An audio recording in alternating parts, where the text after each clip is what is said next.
ANB news देख रहे हैं आप। मैं हूं आपके साथ पल्लवी राजपूत और इस बुलेटिन में आप सभी का स्वागत है। आइए रुक करते हैं खबर का। केंद्र सरकार से बातचीत करने के लिए किसान नेताओं का एक प्रतिनिधि मंडल इस समय विज्ञान भवन पहुंचा हुआ है। करीब 40 संगठनों के प्रतिनिधि मंडल की सरकार के मंत्रियों से आज बातचीत हो रही है। वहीं दूसरी ओर विज्ञान भवन पहुंचते ही किसान नेताओं की ओर से रुख स्पष्ट कर दिया गया। किसान नेताओं का कहना है कि हमारा रुख स्पष्ट है कि तीनों कृषि कानूनों को वापस लिया जाना चाहिए। किसानों के आंदोलन का आज 35वां दिन है। किसानों की ओर से सरकार को जो 4 मुद्दे दिए गए हैं, जिस पर आज सरकार से चर्चा हो रही है, इससे 5 दौर की वार्ता बता दें कि पहले असफल रह चुकी है। जहां किसान कानूनों को वापस लेने की मांग पर अड़े हुए हैं, वहीं सरकार भी अभी अपनी बातों पर कायम ही दिखाई दे रही है। इससे पहले देश के रक्षा मंत्री ने कहा था कि सरकार कानून वापस लेने के लिए तैयार है, लेकिन किसान पहले इन नए कानूनों का पालन 2 सालों तक करे। उसके बाद भी अगर कोई परेशानी होती है तो कानूनों को वापस ले लिया जाएगा। और इस बीच आज विज्ञान भवन किसानों का प्रतिनिधि मंडल पहुंचा हुआ है, जहां आज बातचीत हुई है दोनों पक्षों के बीच। आपको बता दें कि काफी वक्त के बाद एक बार फिर से दोनों पक्ष वार्ता की टेबल पर मौजूद है। तो किसान संगठन और सरकार के बीच एक बार फिर बैठक हो रही है। इस बैठक से पहले सबसे बड़ा सवाल यही उठ रहा है कि क्या 35 दिन से एक जारी गतिरोध आज खत्म हो जाएगा। करीब 3 हफ्ते बाद सरकार और किसानों की बातचीत से पहले ही दोनों पक्षों ने ये साफ कर दिया है कि वो अपने स्टैंड पर कायम है। किसान आंदोलन लगातार 35 दिनों से जो है जारी है और आज दोनों पक्ष एक बार फिर से वार्ता की टेबल पर बैठे हैं। सूत्रों के मुताबिक लंच ब्रेक तक किसानों और सरकार के बीच 2 बिंदुओं पर बात हुई। कानून रद्द करने और एमएसपी पर कानून बनाने की बात हुई। बैठक में किसान नेताओं ने अपनी मांग को दोहराया है। और अभी जानकारी मिल रही है कि लगभग 4 सवा 4 के आसपास किसान संगठनों और सरकार की बातचीत में अभी ब्रेक हुआ। मंत्री किसानों के साथ खाना खाते हुए भी नजर आए। सरकार के साथ बैठक में शामिल किसान नेताओं का कहना रहा कि सरकार आगे नहीं बढ़ रही है, हम अपनी मांग पर अडिग हैं। किसान नेताओं ने आंदोलन के दौरान जान गंवाने वाले किसानों के परिवारों के लिए मुआवजे की मांग की है।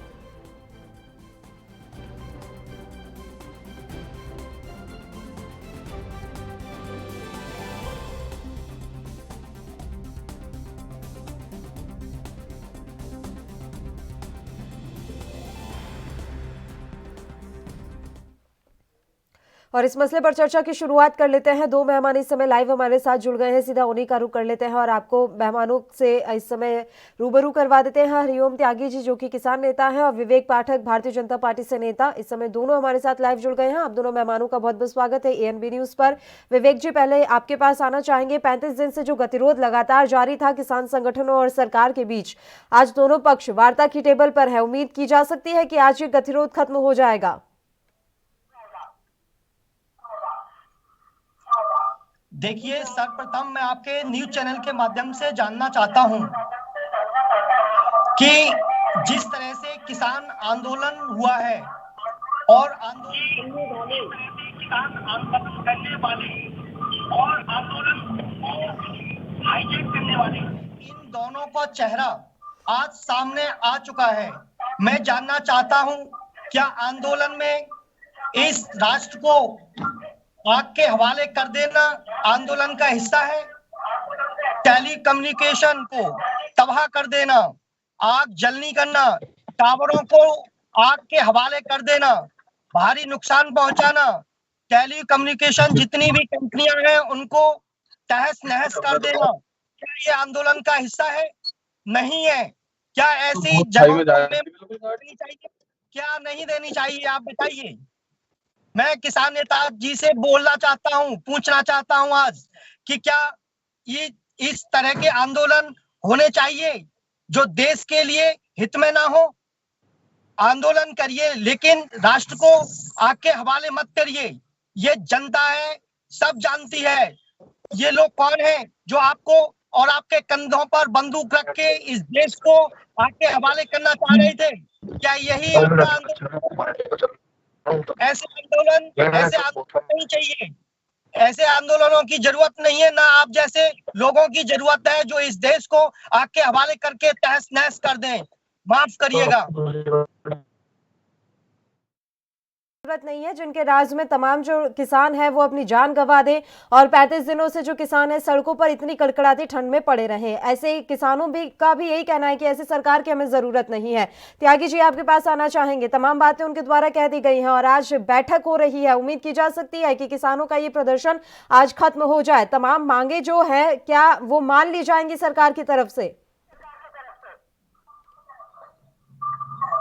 जी, पहले तो मैं सभी श्रोताओं को अपना राम राम कहना चाहता हूँ और खासतौर से किसान भाइयों को भी मेरा नमस्कार। और जिस तरीके से आज ये लगातार आंदोलन के दिन बढ़ते जा रहे हैं और बड़े दुर्भाग्य की बात यह है कि भारत सरकार इस पर बिल्कुल भी चिंतित नहीं है। और कहीं ना कहीं हम फिर भी एक सकारात्मक उम्मीद रखते हैं कि सरकार इस पर अपनी गंभीरता दिखाएगी। और ये हमारे सहयोगी मित्र हमारे भाई विमल जी जिस तरीके से किसानों से सवाल पूछना चाह रहे हैं या किसान नेताओं से सवाल पूछ रहे हैं, यह बड़ा ही दुर्भाग्यपूर्ण का विषय है। एक बहुत बड़ा मैं कहना चाहता हूं कि सवाल आज सरकार से उठने चाहिए थी। सरकार के से हमें सवाल करने चाहिए कि आप हमारे हित में सही कानून लेकर आए, ये गलत कानून क्यों लेकर आ रहे हैं। यहाँ सरकार के प्रवक्ता जो सरकार है भाजपा की, उनके प्रवक्ता वो हमसे सवाल कर रहे हैं। इससे ज्यादा दुर्भाग्य की और क्या बात होगी। अच्छा, उससे भी बड़ी दुर्भाग्य की बात यह है कि आज 40 से अधिक किसानों की शहादत हो चुकी है। वो गंभीरता सरकार को दिखानी चाहिए थी, लेकिन ये क्या बोलते हैं, एंटी नेशनल करार दे रहे हैं। ये बहुत ही दुर्भाग्य का विषय है। किसी अगर कोई देखिए करके बात करेंगे, त्यागी जी को बोलने दीजिए, उसके बाद मैं आपके पास ही आ रही हूँ। विवेक जी बोलिए। त्यागी जी देखिए, जिस तरीके से एक एक करके जो है इन्होंने लगता है सहयोगी मित्र कुछ बोलना चाहते हैं, तो वो आवाज कट के आ रही है। त्यागी जी पहले आप अपनी बात रख लीजिए, उसके बाद हम उनके पास चल लेंगे, फिर उनकी बात सुन लेंगे। अभी आप बोलिए सर। जी जी, धन्यवाद धन्यवाद।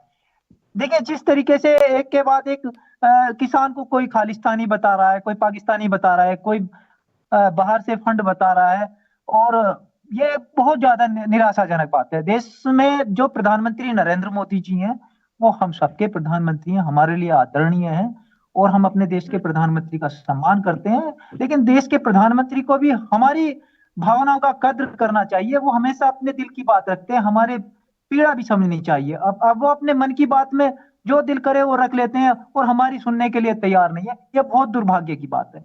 और मैं आपके माध्यम से, जो यहाँ पर हमारे प्रवक्ता भाजपा के बैठे हुए हैं, हमारे मित्र स्नेह है, बड़े हैं छोटे हैं जो भी हैं, मैं उनसे निवेदन करूंगा वो मोदी जी तक जो हमारी आवाज पहुंचाने का काम करें। मैं आपके माध्यम से भी नरेंद्र मोदी सरकार से निवेदन करता हूं, जो तीले कानून है उन्हें वापस लिया जाए। किसानों के हित में एमएसपी पर एक न्यूनतम समर्थन मूल्य जो है उस पे अगर कम खरीद होती है उस पर कानून लेकर आए, जिससे कि हम सभी का जो उत्थान हो सके। तो किसान बड़ी विकट परिस्थितियों में फंसा हुआ है, उसको फुटबॉल ना बनाया जाए, इधर मारो उधर मारो कि गेंद तो रहेगी। तो हमें गेंद ना बनाकर केवल हमें देश का अन्नदाता समझकर इस देश की अर्थव्यवस्था और रीढ़ को मजबूत करने वाले किसान के लिए मोदी सरकार को गंभीरता से विचार विमर्श करना चाहिए। और इस ठंड के मौसम में हम जिस प्रकार से खुले आसमान के नीचे रह रहे हैं, ये कहीं ना कहीं विदेशों में भी हमारी छवि और मोदी जी के कार्य क्षमता पर प्रश्नवाचक चिन्ह है। वो अच्छा नहीं है, वो दुर्भाग्यपूर्ण है। मैं आपके माध्यम से निवेदन करूंगा वो हमारी आवाज को पहुंचाए, एमएसपी सहित तमाम नियम वो किसानों के पक्ष में लागू करें। और ये जो बिल तमाम उद्योगपतियों के पक्ष में आया है बनकर, ये निराशाजनक है। ठीक है, अब बोलिए विवेक जी, क्या कहना चाह रहे थे आप?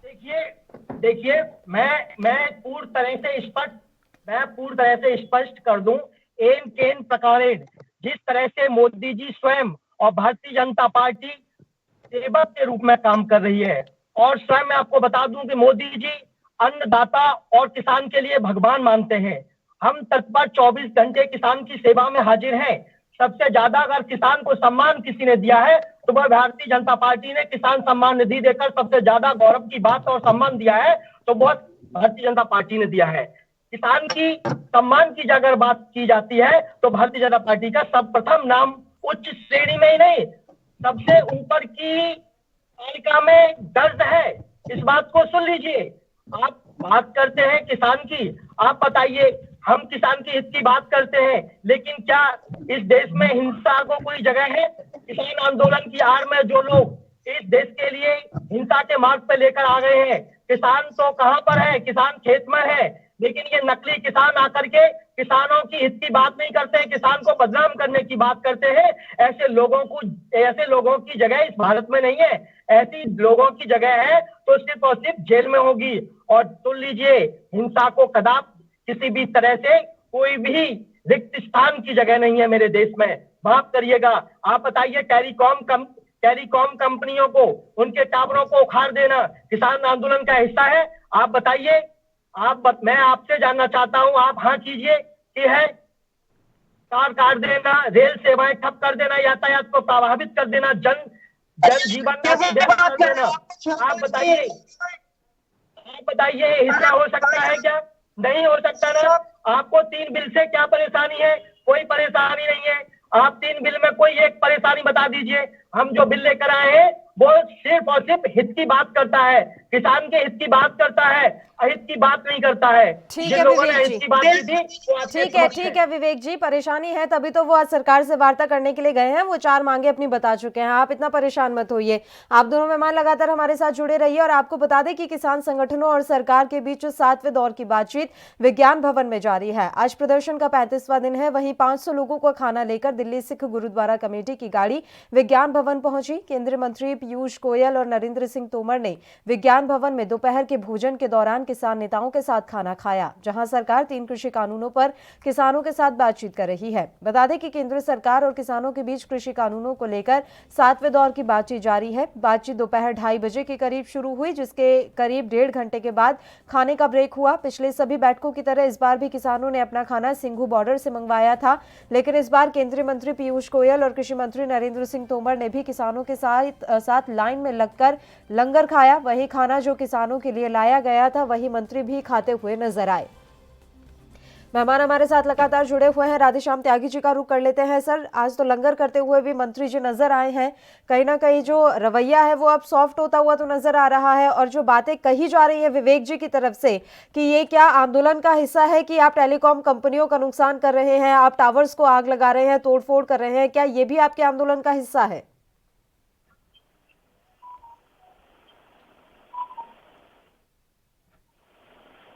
त्यागी जी, ये सवाल मेरा आपसे था, क्या आप मेरा सवाल सुन पाए हैं?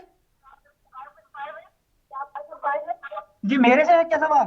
जी राधेश्याम त्यागी जी, मेरा ये सवाल आपसे ही था कि जिस तरह से विवेक जी कह रहे हैं कि टेलीकॉम की जो कंपनियां हैं उन्हें नुकसान पहुंचाने की कोशिश की जा रही है, टावर को तोड़फोड़ किया जा रहा है, लगातार टेलीकॉम कंपनियों को नुकसान पहुंचाने की मंशा के साथ कई ऐसे लोग हैं जो इस समय सड़कों पर उतरे हुए हैं, क्या ये भी आपके आंदोलन का हिस्सा है? हरिओम जी। देखिए, ये किसने कहा ये हमारे आंदोलन का हिस्सा है? हमने कहीं नहीं कहा, ना हम इस चीज के पक्ष में। हम पूर्ण रूप से कानून में विश्वास रखते हुए, कानूनी प्रक्रियाओं को अपनाते हुए अपने आंदोलन को चला रहे हैं। हमने कहां पर ऐसा कोई अपराध काम करा जिससे कानून का दुरुपयोग करा हो, हमने कानूनी चीजों को कोई छेड़ा हो? नहीं, पंजाब में अब जगह जगह लोग बाहर निकल रहे हैं सर, और किसान आंदोलन के नाम पर इस तरह की तोड़फोड़ की जा रही है। मेरी बात सुनिए, बिल्कुल इसमें देखिए, किसान, मैं स्पष्ट कह रहा हूं, हम क्या कर रहे हैं, लेकिन अगर कोई कर रहा है तो हम कैसे रोक सकते हैं उसको? ये जिम्मेदारी सरकार की होनी चाहिए। हम थोड़ा ही ना उसको कर रहे हैं, हम तो यहाँ आराम से शांति प्रिय ढंग से बैठे हुए हैं, और अगर कोई व्यक्ति हमें ये आरोप लगा रहा है कि हम उखाड़ रहे हैं तो बहुत दुर्भाग्यपूर्ण है। और उससे ये बड़ी दुर्भाग्यपूर्ण है कि जो कानून के सिस्टम को चलाने वाले लोग हैं, ये प्रश्नवाचक चिन्ह उन लोगों पर है जो सरकारें चला रहे हैं। हमारे पर कहा है, हम तो सच्ची और ईमानदारी के साथ बैठे हुए हैं।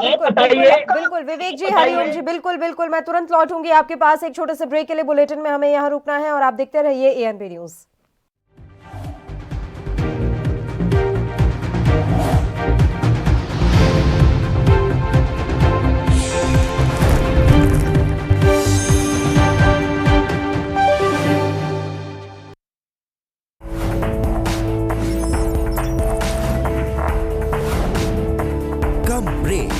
और ज्यादा खबरों के साथ देखिए ANP news in channel number पर।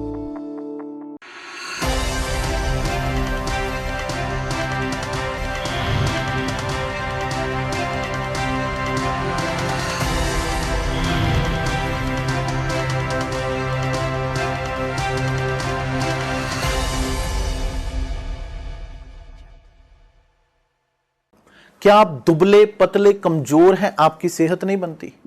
भूख कम लगती है, वजन नहीं बढ़ता? दरअसल मेन बात खाना पीना खाना नहीं है, मेन बात है खाया पिया लगना। और अगर खाया पिया लगेगा ही नहीं तो सेहत बनेगी कैसे? इसलिए हमारी संस्था सन्यासी आयुर्वेदा ने एक ऐसी दवा बनाई है जो कि आपके पाचन तंत्र को, आपके लीवर सिस्टम को ठीक करने का काम करती है, ताकि आप जो भी खाएं उसका पूरे का पूरा निचोड़ आपके शरीर को लगे, आपकी भूख बढ़े, खाया पिया सही से लगे, नया खून बने, हड्डियों में जान आए, वजन बढ़े, ताकत बढ़े, चेहरे पर नूर आए और आप मोटे तगड़े खूबसूरत पर्सनैलिटी के मालिक बन जाएं। यह दवा पूरी तरह से आयुर्वेदिक होती है। इसका शरीर पर कोई भी साइड इफेक्ट, कोई भी नुकसान या दुष्प्रभाव नहीं होता। लड़के लड़कियां दोनों इसका इस्तेमाल कर सकते हैं और पहले 15 दिन के अंदर ही आपको इसका असर महसूस हो जाएगा।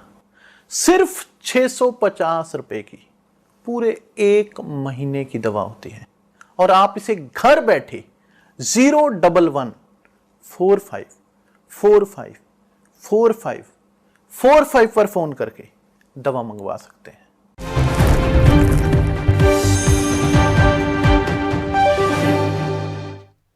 ब्रेक के बाद एक बार फिर से बुलेटिन में आप सभी का स्वागत है और कृषि कानूनों के मुद्दे पर हम चर्चा कर रहे हैं। आज किसान संगठन और सरकार के बीच वार्ता हो रही है और इसी वार्ता पर 2 मेहमान इस समय हमारे साथ जुड़े हुए हैं तमाम चर्चा के साथ। विवेक जी, आप जो कुछ भी कहना चाह रहे थे आप कहिए और मैं बार बार आप दोनों से रिक्वेस्ट करूंगी कि एक एक करके बात करेंगे, क्योंकि आप दोनों एक साथ बोलते हैं तो दोनों की ही आवाज नहीं आ पाती है, तो एक एक करके हम अपनी बात रखेंगे। और विवेक जी, हरिओम त्यागी जी ने साफ कर दिया है कि इस तरह से आग लगाना या फिर तोड़फोड़ करना यह हमारे आंदोलन का हिस्सा नहीं है और ना ही इस तरह के लोगों से हमारा कोई नाता है।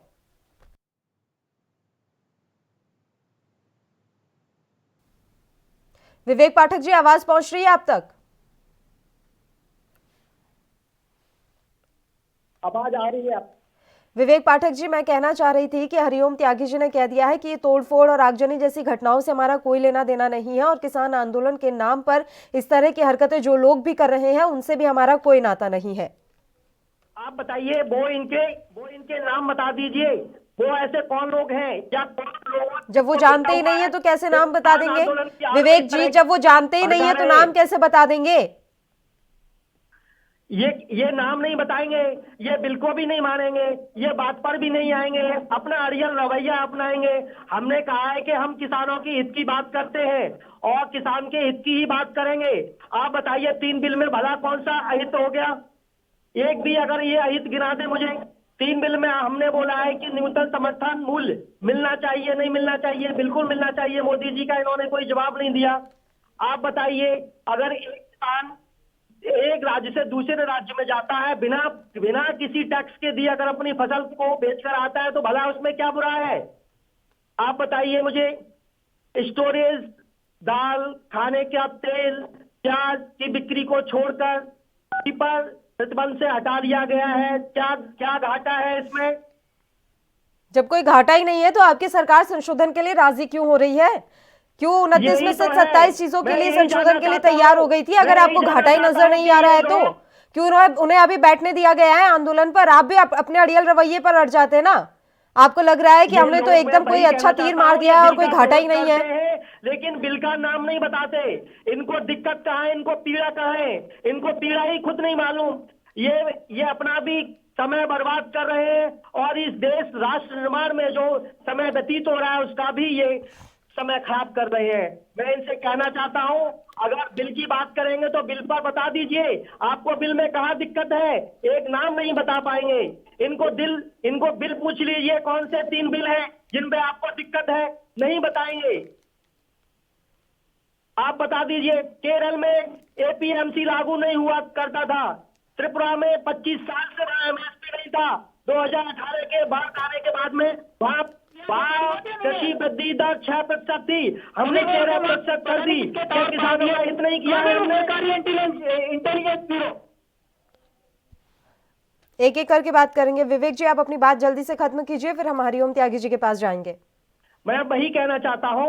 आप देखिए, सबसे अच्छे उदाहरण केरल का देख लीजिए, वहां एपीएमसी लागू ही नहीं थी। कुछ बिचौलियों को फायदा पहुंचाने गुंडों के हाथ में मंडियां थी, उन मंडियों को समाप्त ना हो इस वजह से उन्होंने अपने एपीएमसी कानून में ही बदलाव कर दिया। त्रिपुरा में देख लीजिए, 25 सालों से क्या हुआ था, एमएसपी का दाम ही नहीं था। हमने 2 साल के अंदर कृषि वृद्धि दर जो 6% थी उसको 13% ले जाकर गए हैं। भलाइए इसमें भला बुरा बिहार क्या की भी है? स्थिति सुधार सिर्फ लेते और फिर। सिर्फ किसानों का हित है। ठीक है, बिहार की स्थिति भी सुधार लेते फिर। बोलिए हरिओम जी।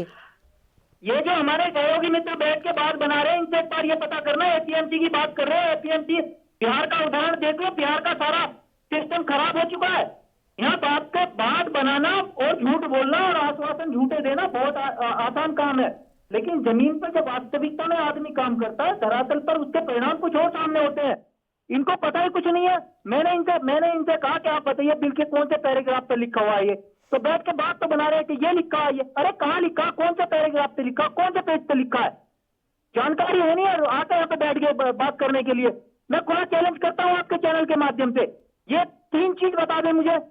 एक तो गन्ने की 3 वैरायटियों के नाम बता दे, फिर इस देश के अंदर किस तरीके की कौन सी धान होती है, 3 वैरायटियों की धान के नाम बता दे, और गेहूं के नाम बता दे कौन कौन से होते हैं, या आलू की किसी उसका नाम बता दे फसल का। जानकारी है नहीं, बैठ गए यहाँ पर प्रवक्ता बनने के लिए। अरे भाई, देश हित में बात करो। हम सीधे साधे ईमानदार सच्चे किसान हैं, देश के लिए समर्पित हमारी कार्यशैली है। हम अपने आप को पूरे देश के लिए समर्पित रखे हुए हैं। कोरोना काल की जैसी स्थिति में भी हमने इस देश की जो अर्थव्यवस्था 3.5% से ऊपर मौजूदा करी है, अगर हम लोगों की ये अर्थव्यवस्था उसमें इंक्लूड ना हो तो माइनस में कितना बुरी तरह पहुंच जाते, अंदाजा भी है। बैठ के बात बताए, मोदी जी ने ये कर दिया, मोदी जी है वो देश के प्रधानमंत्री है। देश के प्रधानमंत्री है। अगर आप अपनी आवाज पहुंचा सकते हैं तो आप हमारी आवाज पहुंचाएं, उनसे कहें काले कानूनों को वापस लें, इनमें कुछ नहीं रखा, दोबारा से पूरे सिस्टम को अगर वो खोला करना चाहते हैं तो हम लोगों को भी साथ लें। हम इस देश के ईमानदार सच्चे किसान हैं, कृषक हैं, और इस देश के 60% आबादी हमारी है, और तुम हमें बर्बाद करने पे तुले हो, ये सही नहीं है। आने वाली जो नस्लें हैं हमारी वो बर्बाद हो जाएंगी। तुम तो भाई तुम किसी को कह देते हो ये गुंडे हैं, बदमाश हैं। अरे भाई, तुम सर्टिफिकेट बांटने वाले होते कौन हो? क्या तुम सुप्रीम कोर्ट हो? क्या तुम न्यायपालिका के कोई सदस्य हो? अगर गुंडे सही मायने में है तो गुंडे तो तुम हो। तुम्हारे योगी जी ने एक स्पेशल ट्रांसपोर्ट का गठन कर दिया है, उसका ये भी नहीं पता। भाई एक बार बताइए मुझे, अगर कोई पुलिस का कर्मचारी होगा तो वो प्रशासनिक नियुक्ति होगी उसकी, वो शासन से नियुक्त होगा, लेकिन इन्होंने नई गठित कर दिया है एक नया सिस्टम, उसका नाम भी कुछ अजीब अजीब बना दिया है कि जो उसके भाजपा के कार्यकर्ता रहेंगे वो उसके विशेष सदस्य रहेंगे, और वो जो जी चाहेंगे वो करेंगे। क्या वो तो तुम्हारा राजनीतिक विषय है, तुम अपने जैसे करना हो करो। पर भाई हमें तो बख्शो भाई, हम तो भोले भाले ईमानदार किसान हैं, हमारे साथ ऐसा क्यों कर रहे हो? तुम्हें राजनीति करनी है तुम करो, हमें मतलब नहीं है इस चीज से, लेकिन अगर हमें छेड़ रहे हो तो उसके दुष्परिणाम भी भुगतने के लिए तैयार रहो। और ये 2014 में अगर आए हो तो हमारे बदौलत आए हो, 2019 में आए हो तो हमारे बदौलत आए हो। अरे तुमसे अच्छा तो वो राहुल गांधी था जो 2017 के अंदर वो स्पष्ट बोल रहा था कि एक ऑर्डिनेंस लेकर आएंगे और ये कुल्हाड़ी मारेंगे किसान के ऊपर। तुमने अपनी बात करते हो, तुमने तो राहुल गांधी को जबरदस्ती सिद्ध कर दिया कि वो सही बोल रहा था। अपनी बात लंबी लंबी हाँक रहे हो। अरे भाई, मेरा निवेदन आपसे ये है, झूठ बोलना बंद करो। अब तक के अच्छा सुनो, ये इतने बढ़िया कानून लेकर आते हैं, मैं फिर ही नहीं बिल्कुल ऐसा कहेंगे कि हमें जीएसटी है, उसके दुष्परिणाम पूरे देश ने देख लिए। जो सीए हैं उनको खुद ये नहीं पता, चार्टर्ड अकाउंटों को, कि जीएसटी लगेगा कैसे। आपने नोटबंदी करी और ये कह रहे थे कि नोटबंदी से ये हो जाएगा वो हो जाएगा। 99.99% जो है नोट वापिस हो गए, जबकि काला धन की बात चल रही थी। तो आप जो नियम लागू करते हो आप खुद फेल हो, और जो बैठकर बात बना रहे हो। आपने बताइए, भारतीय रेल हम बड़े गर्व से कह सकते थे कि भाई भारतीय रेल है, आपने उसे अडानी और अंबानी रेल बना दिया। जो टिकट जो है अपना इस पे प्लेटफॉर्म के अंदर 5 रुपए बिल्कुल हरिओम त्यागी पे शर्मा, मिलता था, ऐसे पहले में 5 उम्मीद रुपए का तो था। की जा रही है कि आज दोनों पक्ष एक बार फिर से वार्ता के लिए बैठे हैं तो कोई ना कोई हल जरूर निकल पाए। पहले जिस तरह से 6 दौर की वार्ता हो चुकी है और सारी वार्ताएं बेनतीजा रही, इस बार ऐसा ना हो, ढाक के 3 पात वाली बात ना हो और कोई ना कोई नतीजा निकले, इसकी उम्मीद इस समय पूरा देश कर रहा है। आप दोनों मेहमानों का बहुत बहुत शुक्रिया। तमाम चर्चा के लिए आप हमारे साथ जुड़े। तो आपको बता दें कि किसान आंदोलन का आज 35वां दिन है और 35वें दिन दोनों पक्षों के बीच में वार्ता हो रही है। देखने वाली बात यह रहेगी कि इस वार्ता के बाद क्या कुछ नतीजा निकलकर सामने आता है। इसी के साथ इस बुलेटिन में इतना ही। मुझे दीजिए इजाजत। देश प्रदेश के तमाम ताजा खबरों के लिए आप बने रहिए हमारे साथ। नमस्कार।